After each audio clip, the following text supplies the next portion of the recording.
4. Los hechos del Espíritu con la Iglesia, segunda parte, última. El inicio glorioso de la Iglesia, continuación. Cuando arribamos al capítulo 13, encontramos una especie de segundo Pentecostés, con 5 hermanos constituidos por el Señor como profetas y maestros. Ellos estaban dedicados a ministrar, es decir, servir al Señor mediante oración y ayuno, pero no un ayuno religioso, sino un ayuno en el Señor. Mayor revelación sobre el ayuno puede ser encontrada en los capítulos 15, 16, 17 y 18 del libro La oración en el Espíritu del mismo editor. En esta actitud de búsqueda, el Espíritu tiene plena libertad y acción, y por eso dice: apartadme a Bernabé y a Saulo para la obra que los he llamado. Hechos 13, versículo 2. Observe la genuina obra del Espíritu, donde no puede intervenir la mano del hombre. Aquí hay 5 hermanos totalmente en el Espíritu, sirviendo al Señor en unanimidad, y el Espíritu designa a 2 de ellos para hacer su obra. Destacado. Estos santos no fueron designados por la voluntad de los hermanos de la Iglesia en Antioquía, ni siquiera por los 5 santos profetas y maestros, sino por la soberana y única decisión del Espíritu Santo. No hubo ni un instituto bíblico que los preparara y los graduara como pastores o predicadores, ni un seminario mayor que los constituyera como sacerdotes, obispos, arzobispos, cardenales o papas. Cuando hay esta clase de designaciones, no es el Espíritu Santo quien las hace, sino el diablo, guiando a los mismos hijos de Dios a oponerse al plan del Señor. Desde el momento que fueron llamados estos 2 hermanos, también con Marcos y otros santos, podemos ver que en todo su mover es el Espíritu Santo quien toma la iniciativa. Veamos.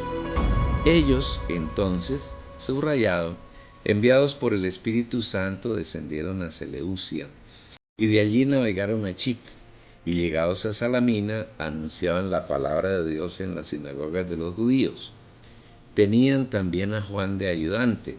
Hechos, capítulo 13, versículos 4 y 5. Cuando en la isla de Pafos encuentran un falso profeta judío llamado Elimas, Pablo lo reprende por tratar de apartar al procónsul Sergio Paulo. Entonces Saulo, que también es Pablo, lleno del Espíritu Santo, fijando en él los ojos. Hechos 13, versículo 9. Obsérvese cuidadosamente el estado de Pablo, subrayado, lleno del Espíritu Santo. Una vez más la palabra nos confirma el principio de la piedad. Aunque son seres humanos los que anuncian y hacen todas estas cosas, estos hermanos están llenos del Espíritu Santo. Luego es Él quien hace las obras y no los hombres. Esta es la genuina iglesia, la iglesia que el Señor estableció y la iglesia en la que desea que vivamos. Mucha revelación sobre el tema puede ser encontrada disfrutando el libro ¿Cuál iglesia?, del mismo editor y publicado en esta página. Después Pablo y Bernabé llegaron a una ciudad que se llamaba Antioquía de Pisidia, distinta de Antioquía de Siria, y entraron en la sinagoga de los judíos y les hablaron la palabra de Dios. En esta ocasión podemos apreciar el trazo de la palabra que realiza el Espíritu Santo. Las palabras habladas por Pablo no son palabras emanadas de la sabiduría humana, sino que son el trazo perfecto que el Espíritu Santo hace de su palabra. Y ni mi palabra ni mi predicación fue con palabras persuasivas de humana sabiduría, sino con demostración del Espíritu y de poder, para que vuestra fe no esté fundada en la sabiduría de los hombres, sino en el poder de Dios. 1 Corintios 2, versículos 4 y 5. Cuando el Espíritu toma a alguno o algunos hermanos y habla la palabra, hay 2 posibilidades: que la palabra sea rechazada contundentemente, como ocurrió con los judíos que, llenos de celos, rebatieron, contradijeron y blasfemaron, o que la palabra sea aceptada, recibida, y las personas crean en el Señor y sean regeneradas, como ocurrió con los gentiles. Los gentiles, oyendo esto, se regocijaban y glorificaban la palabra del Señor, y, subrayado, creyeron todos los que estaban ordenados para vida eterna. Hechos 13, versículo 48. Este es un principio establecido por el Señor y que es perentorio. Subrayado, ninguno que no haya sido escogido por el Señor antes de la fundación del mundo puede ser salvo, según nos escogió en él antes de la fundación del mundo. Efesios 1, versículo 4. ¿Y cómo sabemos cuándo una persona ha sido escogida por el Señor? Por la actitud que ella tiene frente a la palabra que por nuestro medio anuncia el Espíritu Santo. Porque ellos mismos cuentan de nosotros la manera en que nos recibisteis, subrayado, y cómo os convertisteis de los ídolos a Dios para servir al Dios vivo y verdadero, y esperar de los cielos a su Hijo, al cual resucitó de los muertos, a Jesús, quien nos libra de la ira venidera. Nosotros somos de Dios. El que conoce a Dios nos oye a nosotros. El que no es de Dios no nos oye. En esto conocemos el espíritu de la verdad y el espíritu del error. Todo aquel que es de la verdad oye mi voz. Primera Tesalonicenses 1, versículos 9 y 10.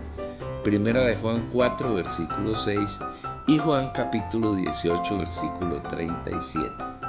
Una persona escogida por Dios tiene una reacción inmediata a la palabra que le es anunciada por el Espíritu Santo mediante un Hijo de Dios. Recibe al Señor, se dedica a servirlo y se prepara para esperar la segunda venida del Señor Jesús. Por esta razón, cuando predicamos el Evangelio, debemos ser cuidadosos de estar en el Espíritu, para que de esa manera podamos tocar el espíritu de las personas a quienes predicamos. Y en segundo lugar, estar bien constituidos con la palabra, para que el Espíritu Santo pueda tomar de nuestro depósito y hablar a las personas las palabras por él determinadas y que ellos necesitan. Guarda el buen depósito por el Espíritu Santo que mora en nosotros. Segunda Timoteo 1, versículo 14. Es hermoso el remate del capítulo 13, cuando el Espíritu anuncia que a pesar de la oposición y la persecución, los discípulos estaban llenos de gozo y del Espíritu Santo. Hechos 13, 52. Así arribamos al capítulo 14 del libro de los Hechos y encontramos a los hermanos enviados por el Espíritu Santo hablando en la sinagoga de los judíos de una ciudad llamada Iconio, donde creyó una gran multitud de judíos y de griegos, judíos y gentiles, haciendo parte del mismo cuerpo y viviendo el nuevo hombre. Porque Él es nuestra paz, que de ambos pueblos hizo uno, derribando la pared intermedia de separación, para crear en sí mismo de los dos un solo y nuevo hombre, haciendo la paz, y mediante la cruz reconciliar con Dios a ambos en un solo cuerpo, matando en ella las enemistades. Efesios 2, versículos 14 al 16. Debido a que quienes habían creído era una multitud, Bernabé y Pablo se detuvieron allí mucho tiempo, y el Espíritu Santo, por medio de ellos, hizo señales y prodigios. Por tanto, se detuvieron allí mucho tiempo, hablando con denuedo, confiados en el Señor, el cual daba testimonio a la palabra de su gracia, concediendo que se hicieran por las manos de ellos señales y prodigios. Hechos 14, versículo 3. A pesar de que cuando hubieron llegado a Listra, Pablo fue apedreado, su ánimo no se cansó, ni él desmayó, porque era un hijo de Dios, saturado con el Espíritu Santo, y por esa razón tuvo la valentía de, en lugar de quejarse y lamentarse, ir junto con Bernabé por las ciudades de Listra, donde lo habían apedreado, Iconio y Antioquía, a confirmar los ánimos de los hermanos y a decirles que por medio de muchas tribulaciones se obtiene entrada al reino de Dios. Nótese que Pablo y Bernabé no encomendaron a los hermanos a su ministerio, ni a su organización cristiana, ni a determinadas doctrinas, sino a la gracia del Señor, que está conformada por todo lo que hemos descrito en los capítulos 1, 2 y 3 de este libro. Destacado. Ten presente que la cabeza de la iglesia es el Señor Jesús, y que Él, como el Espíritu, es todo suficiente y poderoso para cuidarla y guardarla. Por eso los hermanos no tenían ninguna preocupación, porque sabían que el Señor es capaz de cuidar su cuerpo. Pasadas estas cosas, fueron a 4 ciudades más y finalmente regresaron a Antioquía de Siria, desde donde el Espíritu los había enviado. Una vez llegados allí, se reunieron con la iglesia para contarles todas las cosas que Dios había hecho y cómo había abierto la puerta del reino a los gentiles, y se quedaron con los hermanos mucho tiempo. Los apóstoles enviados por el Señor no tenían ningún programa específico, no habían diseñado un determinado plan para predicar el Evangelio, ni para construir, comillas, su iglesia y ponerle un nombre determinado que la distinguiera de las, comillas, demás iglesias. Con corazón sencillo salieron enviados por el Espíritu Santo y siempre guiados y dirigidos por Él, hablaron las palabras que Él habló, hicieron las obras que Él hizo, y cuando el Espíritu así lo determinó, volvieron al punto de partida, Antioquía de Siria. Cuando llegamos al capítulo 15, en el que hay una reunión en Jerusalén con la intención de aclarar el asunto de Jesús y la ley de Moisés, especialmente en lo que tenía que ver con la circuncisión, encontramos a Pedro, a Bernabé y a Pablo hablando por medio del Espíritu Santo, y se ve en ellos unanimidad para determinar qué debían hacer los gentiles que habían creído. Una vez solucionado el impasse producido por algunos judaizantes, Pablo y Bernabé permanecieron en Antioquía enseñando la palabra a los hermanos, por cuanto eran profetas y maestros. Vemos en ellos el reposo y la total obediencia al Espíritu al permanecer allí sin afanarse por hacer nada distinto a lo ordenado por el Señor. En el capítulo 16 de Hechos encontramos varios momentos en los que el Espíritu Santo decide qué hacer y el camino por el cual andar. La primera está en el versículo 6, y atravesando Frigia y la provincia de Galacia, subrayado, les fue prohibido por el Espíritu Santo hablar la palabra en Asia. En este caso, Pablo y Silas obedecían y eran guiados totalmente por el Espíritu Santo. Inmediatamente intentaron ir a Bitinia, y una vez más el Espíritu Santo muestra su desacuerdo. Ellos no fueron a ese lugar, y cuando llegaron a Misia intentaron ir a Bitinia, pero, subrayado, el Espíritu no se lo permitió. Versículo 7. Cuando descendieron a Troas, el Espíritu Santo, mediante una visión que le dio a Pablo, le mostró su deseo de ir a Macedonia. Y se le mostró a Pablo una visión de noche. Un varón macedonio estaba en pie, rogándole y diciendo: pasa a Macedonia y ayúdanos. Cuando vio la visión, enseguida procuramos partir para Macedonia, dando por cierto que Dios nos llamaba para que les anunciásemos el Evangelio. Versículos 9 y 10. Llegados a Filipos es una ciudad de Macedonia, el Espíritu los guió al lugar donde se reunían las mujeres a orar, y allí fue salva Lidia con toda su familia. Luego el Espíritu Santo, por medio de Pablo, echa fuera el espíritu de adivinación de una mujer, y por esta causa Pablo y Silas son encarcelados. En la cárcel no cesan de orar y de cantar alabando al Señor. El Espíritu Santo produce un gran terremoto, remueve los cimientos de la cárcel, abre las puertas de esta, y así es ganado para la iglesia el carcelero y su familia.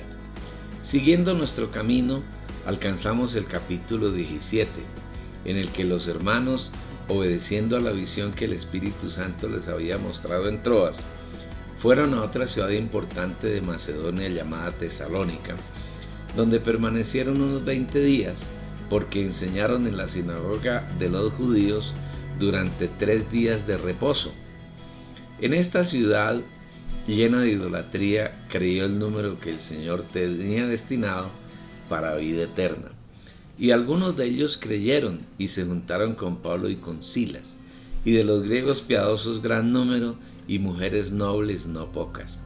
Versículo 4. Luego el Espíritu los guió para ir a Berea, donde los oyentes usaron la unción, y dada su nobleza confrontaban el hablar de Pablo y Silas con las Escrituras. En esta ciudad también el Señor ganó un buen número de creyentes, y estos eran más nobles que los que estaban en Tesalónica, pues, subrayado, recibieron la palabra con toda solicitud, escudriñando cada día las Escrituras para ver si estas cosas eran así. Así que creyeron muchos de ellos y mujeres griegas de distinción, y no pocos hombres. Hechos 17, versículos 11 y 12. Luego Pablo fue guiado al centro intelectual y filosófico del mundo de esa época, Atenas. Esa ciudad estaba entregada a la idolatría y a la filosofía, dos de los grandes pilares usados por Satanás para estorbar la obra del Señor. También el Espíritu Santo tiene interés en algunas personas allí y conduce a Pablo al Areópago, donde se reunía lo más granado de la filosofía griega, y en su hablar manifiesta un gran número de aspectos de la verdad que merece la pena leerlos. Subrayado, el Dios que hizo el mundo y todas las cosas que en él hay, siendo, subrayado, Señor del cielo y de la tierra, no habita en templos hechos por manos humanas, ni es honrado por manos de hombres como si necesitase de algo, pues Él es quien da a todos vida, aliento y todas las cosas. Y de una sangre ha hecho todo el linaje de los hombres para que habiten sobre la faz de la tierra, y les ha prefijado el orden de los tiempos y los límites de su habitación, para que busquen a Dios si en alguna manera, palpando, puedan hallarle, aunque, subrayado, ciertamente no está lejos de cada uno de nosotros, porque en Él vivimos y nos movemos y somos, como algunos de vuestros propios poetas también han dicho, porque linaje suyo somos. Siendo, pues, linaje de Dios, subrayado, no debemos pensar que la divinidad sea semejante a oro, o plata, o piedra, escultura de arte y de imaginación de hombres. Pero Dios, habiendo pasado por alto los tiempos de esta ignorancia, ahora manda a todos los hombres en todo lugar que se arrepientan, por cuanto ha establecido un día en el cual juzgará al mundo con justicia, por aquel varón a quien designó, dando fe a todos con haberle levantado de los muertos. Hechos 17, versículos 24 al 31. Aquí hay una palabra perfectamente trazada, que sin duda no pudo salir de la sabiduría humana, sino que vino directamente del Espíritu Santo, lo cual también hablamos, no con palabras enseñadas por sabiduría humana, sino con las que enseña el Espíritu, acomodando lo espiritual a lo espiritual. 1 Corintios 2, versículo 13. Como resultado, el Espíritu ganó a un filósofo de nombre Dionisio y a unas mujeres y más hombres. En el capítulo 18, Pablo llega a Corinto, una ciudad europea, y en la sinagoga presentó a Jesús como el Cristo. El Espíritu ganó a Crispo, el principal de la sinagoga, junto con su familia. El Señor allí le dio a Pablo una visión de noche, en la que le pedía que no callara sino que hablara, porque él tenía mucho pueblo en esa ciudad. Pablo se detuvo en Corinto 1 año y medio, y muchos hombres y mujeres creyeron en el Señor Jesús, fueron bautizados y añadidos a la iglesia. En Hechos 19, Pablo llegó a Éfeso, una ciudad bien importante del Asia de esa época. Previamente había estado allí Apolos, quien era poderoso en las Escrituras, y por medio de ellas demostraba que Jesús es el Cristo. Sin embargo, el Espíritu Santo, para evitar que hubiese dos líneas distintas en la presentación y realidad del Evangelio, usó a Pablo para que les hablase del bautismo del Espíritu Santo, les impusiese las manos para que fuesen llenos del Espíritu, y hubo una manifestación de hablar en lenguas y profetizar. Pablo permaneció en esa ciudad por un periodo de 2 años, hasta que todos los habitantes de Asia oyeron la palabra de Dios. El Señor, para confirmación de su palabra, operó por medio de Pablo sanidad y expulsión de espíritus inmundos, así como la quema de libros de brujería y de toda clase de doctrinas esotéricas. En pocas palabras, una acción sin precedentes de limpieza del alma y el espíritu de los nuevos creyentes. Llegados al capítulo 20, encontramos a Pablo saliendo de Éfeso para ir a Macedonia, a Grecia y a Troas, acompañados por 7 hermanos de distintas regiones y ciudades, además de Lucas, el escritor del libro de Hechos. Cuando pasó por Troas, la Biblia registra un hecho por demás notorio, en el que Eutico cayó de la planta alta de la casa donde Pablo anunciaba la palabra y murió. El Señor puso a Pablo y lo regresó a la vida. En el resto del capítulo llega a Mileto, donde se reunió con los hermanos e hizo que viniesen los ancianos de Éfeso. Las palabras pronunciadas por Pablo estando en esa ciudad son de crucial importancia para que los hijos de Dios tengamos un vivir agradable al Señor, y por eso vamos a considerarlas con alguna profundidad. El primer punto que trata Pablo bajo la guía del Espíritu Santo es la forma como él se ha comportado entre los efesios y en general entre todos los hermanos con quienes ha tenido comunión en el Espíritu. Vosotros sabéis cómo me he comportado entre vosotros todo el tiempo, desde el primer día que entré en Asia, sirviendo al Señor con humildad y con muchas lágrimas y pruebas que me han venido por las acechanzas de los judíos. Y como nada que fuese útil he rehuido de anunciaros y enseñaros públicamente y por las casas, testificando a judíos y a gentiles acerca del arrepentimiento para con Dios y de la fe en nuestro Señor Jesucristo. Hechos 20, versículos 18 al 21. Pablo no anunciaba nada ni a nadie distinto al Señor Jesús, su persona y su obra de redención. No tuvo la preocupación de tener un local de reunión, sino que se dedicó simplemente a anunciar a Jesús por las casas y públicamente, y a enseñar todo aquello que fuese útil para la edificación de los santos. El apóstol solo tenía una meta: acabar la carrera con gozo y dar testimonio del Evangelio de la gracia, porque ese era el encargo, ministerio, que le había dado el Señor Jesús. Igualmente, el hermano sabía que sería la última vez que se vería cara a cara con los santos que estaban en esa reunión, y por eso hace una protesta muy seria. Por tanto, yo os protesto en el día de hoy que estoy limpio de la sangre de todos, porque no he rehuido anunciaros todo el consejo de Dios. Versículos 26 y 27. Destacado, un hermano que ha sido llamado por el Señor para anunciar su palabra, no esconde ni calla nada que el Señor le haya ordenado decir, ni tampoco dice cosas que no son habladas por el Espíritu Santo.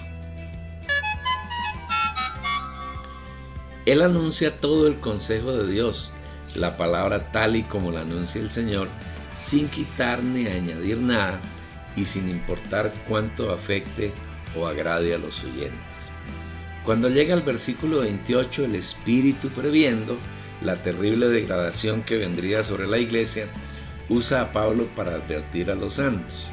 Por tanto, mirad por vosotros y por todo el rebaño en que el Espíritu Santo os ha puesto por obispos para apacentar la iglesia del Señor, la cual él ganó por su propia sangre. Versículo 28. Les recuerda a aquellos hermanos que tenían la función de ancianos de la iglesia en cada ciudad, que es el Señor quien los ha puesto, pero no para enseñorearse ni para gobernar la iglesia, sino para apacentarla, para cuidar a los santos con ternura, para alimentarlos apropiadamente, para suplir la porción de Cristo que cada uno necesita y para ayudarlos a crecer hasta que lleguen a la estatura del Señor. Como es obvio, para alimentar a otros, quien alimenta debe estar lleno del Señor, debe tener revelación, luz y experiencia en la persona del Señor, en su palabra y en su plan, porque de no ser así, la alimentación y la nutrición que se suministra a otros se convertirá en muerte.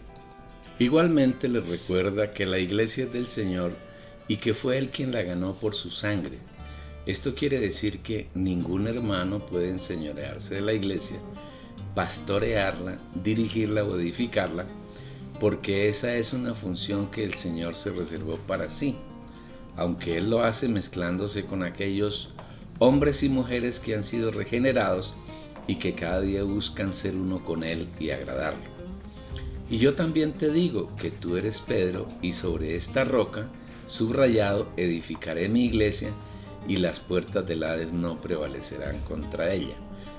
Mateo 19, versículo 18. En el versículo 29, el Espíritu advierte a los hermanos y a nosotros lo que ocurriría después de la partida de Pablo. Porque yo sé que después de mi partida entrarán en medio de vosotros lobos rapaces que no perdonarán al rebaño. Si en la iglesia no hay hermanos que velen, que busquen revelación en su espíritu, que anhelen ver el deseo y el plan del Señor, vendrán ministros de Satanás, lobos vestidos de ovejas, y no perdonarán al rebaño, sino que lo destruirán. Eso es exactamente lo que ocurre en el cristianismo contemporáneo. De este tema hablaremos abundantemente en capítulos posteriores de este libro. Igualmente el Espíritu advierte a través de Pablo que además de los lobos rapaces que vienen de afuera y los que se identifican con alguna facilidad, de entre los mismos hermanos se levantarían hombres que hablen cosas perversas con el propósito de arrastrar tras ellos a los hermanos. Y de vosotros mismos se levantarán hombres que hablen cosas perversas para arrastrar tras sí a los discípulos. Versículo 30. Si tú, amable lector, observas el cristianismo hoy, verás que éste está conformado por miles de pequeños rediles que siguen a un pastor, líder o reverendo, pero no al Señor, porque ni los líderes saben seguirlo y mucho menos enseñar a quienes los siguen a ellos. Por todo esto que Pablo intuía por el Espíritu acerca de lo que vendría cuando él ya no estuviera entre los hermanos, les recomendó que velaran, que recordaran todo lo que el Espíritu les había enseñado por su intermedio por un periodo de 3 años. En ese tiempo, Pablo se dedicó a amonestar a cada hermano, amonestación que fue caracterizada por la humildad del apóstol, porque nunca la hizo enseñoreándose de los hermanos, sino con lágrimas, con temor y temblor. Por tanto, velad, acordándoos que por 3 años, de noche y de día, no he cesado de amonestaros con lágrimas a cada uno. Versículo 31. Cuando llega el versículo 32, el Espíritu nos muestra un tema al que debemos poner mucha atención, porque si recibimos revelación en los 4 versículos subsiguientes, entenderemos, por un lado, en buena medida dónde está el origen de la degradación de la iglesia, y por otro lado, cómo debe ser nuestro vivir en la iglesia en cuanto a quién seguir y cómo manejarnos en el asunto de las finanzas. Leamos los versículos. Y ahora, hermanos, subrayado, os encomiendo a Dios y a la palabra de su gracia, que tiene poder para sobreedificaros y daros herencia con los santificados. Ni plata, ni oro, ni vestido de nadie he codiciado. Antes vosotros sabéis que para lo que me ha sido necesario a mí y a los que están conmigo, estas manos me han servido. En todo os he enseñado que trabajando así se debe ayudar a los necesitados y recordar las palabras del Señor Jesús que dijo: más bienaventurado es dar que recibir. Versículos 32 al 35. Aquí debemos tener en cuenta las siguientes consideraciones. Primera, Pablo encomendó a los hermanos a Dios y a la palabra de su gracia, que es el único que tiene poder para sobreedificarlos y darles herencia con los santificados. El apóstol no encomendó a los hermanos ni a su ministerio personal, que no lo tenía. Él estaba en el ministerio del Espíritu, en el cual había sido puesto por el Señor. Doy gracias al que me fortaleció, a Cristo Jesús nuestro Señor, porque, subrayado, me tuvo por fiel poniéndome en el ministerio. 1 Timoteo 1, versículo 12. Tampoco encomendó a los hermanos a, comillas, su organización, porque no tenía ninguna, ni a la, comillas, iglesia, que él pastoreaba, porque la iglesia es única y una. Es del Señor y él es su único pastor. Pablo es un hermano que tenía suficiente revelación acerca de la persona de Dios y la forma como él desarrolla su plan, y fue muy cuidadoso en cumplirlo tal como el Señor lo había determinado. Pablo, sabiendo que el Señor es el único que tiene capacidad y poder suficientes para cuidar y edificar a los santos en su cuerpo, a él encomendó a los hermanos. Segunda, Pablo no tenía codicia por la posesión de bienes materiales y nunca esquiló a las ovejas para su propio beneficio, sino que para suplir sus necesidades y las necesidades de los hermanos que laboraban juntamente con él, trabajó con sus propias manos, con el fin de dar ejemplo a los santos de esa época y también a los santos de la posteridad. Más bien nos enseñó que trabajando de esa manera se debe ayudar a los hermanos que en la iglesia tienen necesidades económicas y recordar lo dicho por el Señor Jesús, que más bienaventurado es dar que recibir. Tercera, Pablo no usó la piedad como fuente de ganancia. Hombres corruptos de entendimiento y privados de la verdad, que toman la piedad como fuente de ganancia. Apártate de los tales. 1 Timoteo 6, versículo 5. Tampoco falsificó la palabra de Dios como medio para enriquecerse, pues no somos como muchos que medran falsificando la palabra de Dios, sino que con sinceridad, como de parte de Dios y delante de Dios, hablamos en Cristo. 2 Corintios 2, versículo 17. En el capítulo 21 de Hechos de los Apóstoles, a pesar de las advertencias que el Espíritu Santo le hizo por medio de algunos hermanos para que no subiese a Jerusalén, Pablo fue a esa ciudad. Tal vez tenían la esperanza de convencer a Santiago y a los judaizantes del error que cometían al guardar la ley mosaica y obligar a los hermanos a que la guardasen, especialmente en los puntos de la circuncisión y del templo. Pero en lugar de convencer a Santiago sobre el particular, fue convencido por éste para que guardara la parte de la ley en lo que tiene que ver con los votos. Estando en el templo fue apresado, golpeado y sometido a los judíos, quienes, movidos por el odio al Señor Jesús, querían matarlo. Aunque estos hechos se dieron porque Pablo no quiso escuchar a los hermanos, que, hablando por el Espíritu Santo, le pidieron que no fuese a Jerusalén, no obstante, el Señor aprovechó la ocasión para presentar su testimonio ante el pueblo en el capítulo 22, donde les muestra que él, siendo judío, perseguía al Señor Jesús y cómo en el camino de Damasco él lo encontró y lo envió a los gentiles. En el capítulo 23 se llevó ante el concilio, en el que se encontró el sumo sacerdote y frente a ellos testificó acerca de la resurrección del Señor Jesús. Llegados al capítulo 24, encontramos a Pablo preso en Cesarea, dando testimonio ante el gobernador Félix, hablándole acerca de la resurrección, del juicio del Señor, del dominio propio y de todas las cosas que estos hombres necesitaban en caso de que fuesen salvos. Desde aquí hasta el final del libro de Hechos encontramos a un Pablo que, a pesar de su situación de prisionero, testificaba en y por el Espíritu Santo, inclusive cuando fue llevado a Roma, donde, estando preso, al parecer fue soltado por un corto periodo, volvió a ser apresado y finalmente muerto. Queremos hacer notar en este capítulo del libro cómo el comienzo de la iglesia en Jerusalén y su expansión por todo el mundo conocido en esa época fue una obra planeada y ejecutada 100% por el Espíritu Santo, sin la intervención de manos humanas, ni de ángeles, ni de Satanás. Si bien es cierto que el Espíritu no trabaja solo, sino que necesita de hombres dispuestos para él, con quienes se mezcla para ejecutar su obra de conformación y edificación de la iglesia, también es cierto que esos hombres, llamados por el Señor, solo hacen su voluntad, oyen la palabra del Señor y la obedecen, sin objeciones, sin agregar ni quitar nada, y en todo su vivir y obrar el Señor es completamente glorificado. Destacado. Este es el glorioso comienzo de la iglesia, y esta es la iglesia que el Señor anhela y desea fervientemente.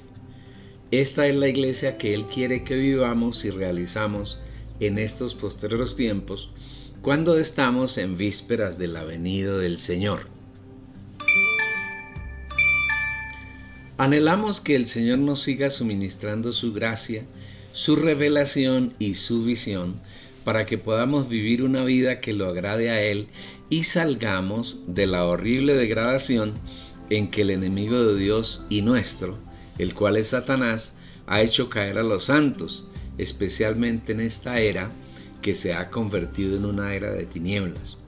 Pero a pesar de eso, el Señor, quien es la luz, quiere alumbrarnos para que veamos el camino y andemos por él, y como resultado seamos los vencedores que Él está buscando para consumar su obra. Terminamos aquí este capítulo y deseamos que hayas logrado disfrutar mucho y que compartas con otros que también necesitan disfrutar como tú. Envíales la dirección de la página www.las-primicias.com.